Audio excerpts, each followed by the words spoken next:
हैदराबाद के गौस महल विधानसभा से विधायक टी राजा का आप लोगों ने नाम सुना ही होगा। कुछ लोग इन्हें टाइगर राजा सिंह कहते हैं तो कुछ लोग इन्हें ठाकुर राजा सिंह कहते हैं। टी राजा और ओवैसी का दुश्मनी के बारे में भी आप लोगों ने अक्सर सुना होगा। एक दूसरे के ऊपर ये लोग आरोप प्रत्यारोप लगाते हैं। टी राजा कभी उत्तर प्रदेश में भाषणों में कुछ ऐसा बोल देते हैं जिससे पूरे देश में बवाल मचता है, कभी महाराष्ट्र में तो कभी हैदराबाद में। अभी उनके एक बात पे जो है बवाल मचा हुआ है। उन्होंने एक वीडियो बनाया है, उस वीडियो में उन्होंने कुछ आपत्तिजनक शब्दों का इस्तेमाल किया है। कुछ लोग जो है इसे पैगंबर साहब से जोड़ के देख रहे हैं, लेकिन उन्होंने उस पूरे वीडियो में कहीं भी किसी का नाम नहीं रखा है। इसी के वजह से जो है उनकी गिरफ्तारी भी हुई और शाम तक उन्हें जमानत मिल गया। पहले ये तेलुगु देशम पार्टी के नेता हुआ करते थे, बाद में इन्होंने भारतीय जनता पार्टी को ज्वाइन कर लिया। हालांकि सुनने में यह भी आ रहा है कि भारतीय जनता पार्टी ने इनको पार्टी से निष्कासित कर दिया और उस आरोप में इनको पार्टी से निष्कासित कर दिया जो आरोप कोर्ट में साबित ही नहीं हो पाया। हालांकि उन्होंने जो वीडियो बनाया है उस वीडियो में कुछ अपशब्द का इस्तेमाल किया गया है, यह बात सत्य है, लेकिन उस पूरे वीडियो में इन्होंने किसी का नाम नहीं रखा। इस वजह से इन्हें जमानत मिल गया। फेसबुक और इंस्टाग्राम ने 2020 में इन्हें पूरे सोशल मीडिया प्लेटफॉर्म से बैन कर दिया था। बाद में इन्होंने कहा कि कोई भी सोशल मीडिया अकाउंट मेरे नाम से नहीं है, ये वही हैं टी राजा सिंह। कुछ लोग इन्हें मसीहा मानते हैं तो कुछ लोग जो है इन्हें अपना दुश्मन मानते हैं। हालांकि इन्होंने जो स्टेटमेंट दिया उसके बाद से जबरदस्त विवाद हुआ। कुछ लोगों ने कहा धड़ तन से जुदा, धड़ तन से जुदा, ऐसे भी नारे लगे। जरा ये सोचिए, अगर एक आदमी गलत करता है तो उसके गलती को गलत बताने के लिए हजारों नहीं, लाखों नहीं, करोड़ों लोग गलती करते हैं। ये कहां से सही है? हालांकि ओवैसी भी गलत करते हैं और ये भी गलत करते हैं, और ये दोनों की गलती के वजह से जो है ना पूरे देश में जो बेसिक मुद्दा होता है उस पर चर्चा नहीं होता है। चलिए ठीक है, आगे इनके बारे में हम लोग बताने जा रहे हैं। पैगंबर को लेकर इन्होंने विवादित टिप्पणी किया था, लेकिन कोर्ट में वो टिप्पणी को इनके विपक्षी वकील ने साबित नहीं किया। एक मुन्नवर फारूकी हैं जिनको ये अक्सर धमकाते रहते हैं। मुन्नवर फारूकी पे ये आरोप है कि वो हिंदुओं के भावनाओं के खिलाफ जो है उन्होंने बहुत सारे मंचों से बहुत सारी बातें कही है और बहुत सारे जगहों पे हिंदुओं के भावनाओं के खिलाफ जो है उन्होंने एक्ट किया है, क्योंकि ये कॉमेडियन है। और मुन्नवर फारूकी के मां के बारे में भी इन्होंने कहा है। अब क्या कहा है वो कोर्ट में साबित नहीं हो पाया है, क्योंकि इन्होंने कहीं भी किसी का नाम नहीं रखा था। अभी भी विधायक है ये, और इनकी गिरफ्तारी होती है दोपहर शाम तक गिरफ्तारी होती है और रात में ये छूट जाते हैं। इनके वकील कहते हैं कि टी राजा ने कहीं भी किसी का नाम नहीं रखा था और नहीं नाम रखने के बावजूद जो है किसी को सजा नहीं हो सकता है। हालांकि जज साहब को जो है टी राजा के वकील की बातें जो है वो अच्छी लगी, सहमत हो गए वो, और इसीलिए इन्हें छोड़ दिया गया। लेकिन फिर उसके बाद से एक और ड्रामा शुरू हुआ। अगले दिन इनकी फिर से गिरफ्तारी हो गई। क्यों गिरफ्तारी हो गई? क्योंकि रामनवमी के समय में इन्होंने कुछ किया था। जरा सोचिए, वो हैदराबाद पुलिस जो है सोई थी, तब तक सोई थी जब तक इन्होंने जो है वो वीडियो नहीं बनाया, 10 मिनट का वो वीडियो नहीं बनाया जिसमें मुन्नवर फारूकी के बारे में बोला था कि इनका शो जो है हैदराबाद में जो हो रहा है वो रद्द होना चाहिए, नहीं तो हम जो है स्टेज पे चढ़ के जो है आग लगा देंगे। लेकिन उससे बवाल और विवाद हुआ, उसमें इनको जमानत मिल गया। वहीं पे कोर्ट में हाजिर हुए और वहीं पे जमानत मिल गया। कुछ दिन पहले रामनवमी के समय में इन्होंने कहीं भाषण में कुछ बोला था, उस जुर्म में जो है इन्हें फिर से दोबारा जेल में डाल दिया गया है।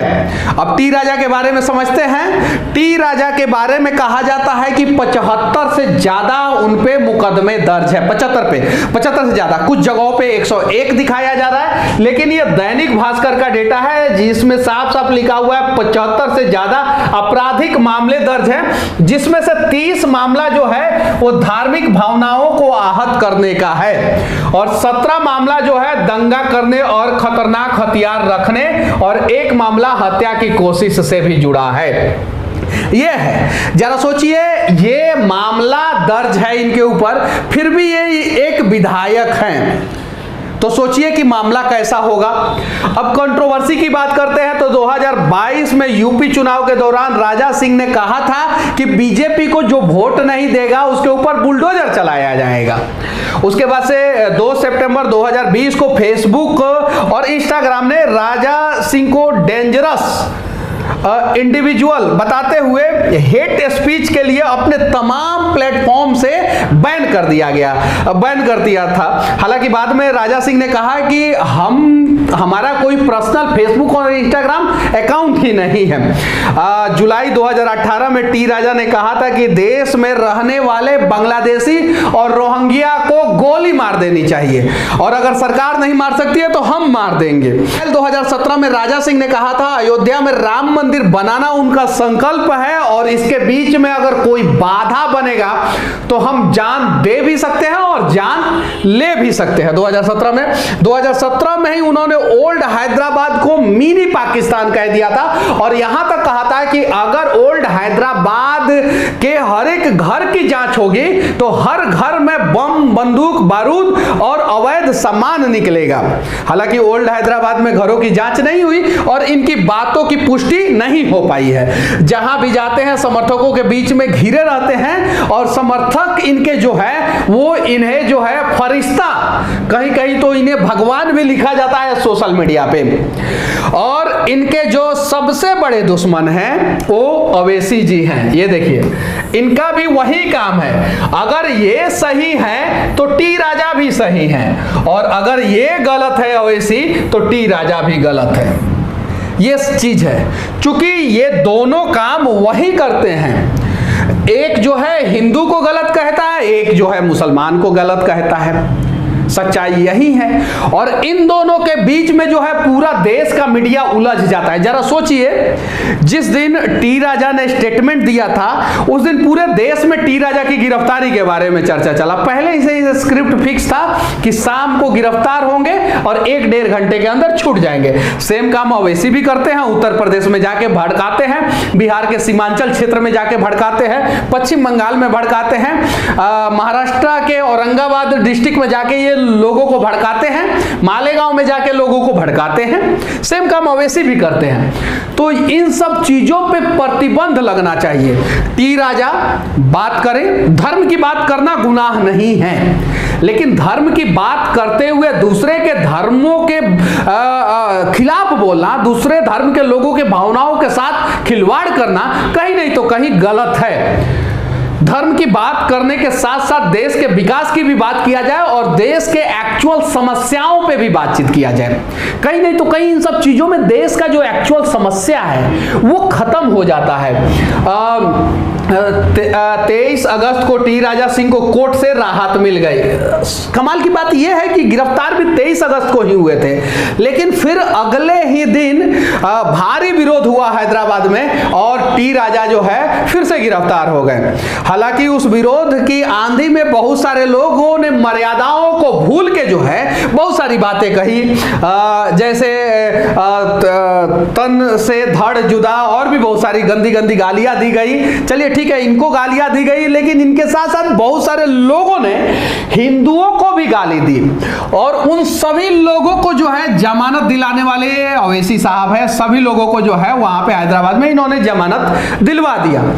जब इन्होंने गलती किया तो इनकी गिरफ्तारी हुई, तो उस आग में और ज्यादा भड़काने वाला काम करने वाले लोगों की भी गिरफ्तारी होती तो शायद आगे से इस प्रकार की गलती जो है इस देश में कोई नहीं करता। लेकिन चलिए ठीक है, चुनाव होता है भारत में और भारत में चुनाव जब होता है तो भारत के लोगों के भावनाओं के साथ खिलवाड़ करके ही वोट लिया जाता है। क्योंकि भारत में तो विकास करके अगर वोट लेना होता तो शायद ये लोग इस प्रकार की बातें नहीं करते।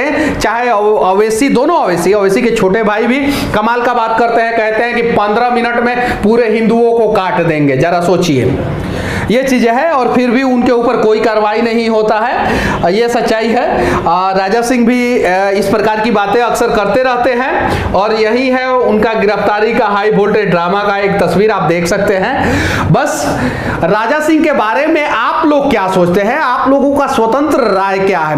ओवैसी के बारे में आप लोग क्या सोचते हैं, आप लोगों का स्वतंत्र राय क्या है? देश में किन मुद्दों पे चर्चा होना चाहिए, किन मुद्दों पे बात होना चाहिए, और देश का विकास किस प्रकार से हो, इन सभी विषयों पे आप लोग अपना स्वतंत्र राय ईमानदारी पूर्वक जरूर रखना। बाकी हमारा यह प्रयास कैसा लगा इसके बारे में भी कमेंट जरूर करना। जय हिंद।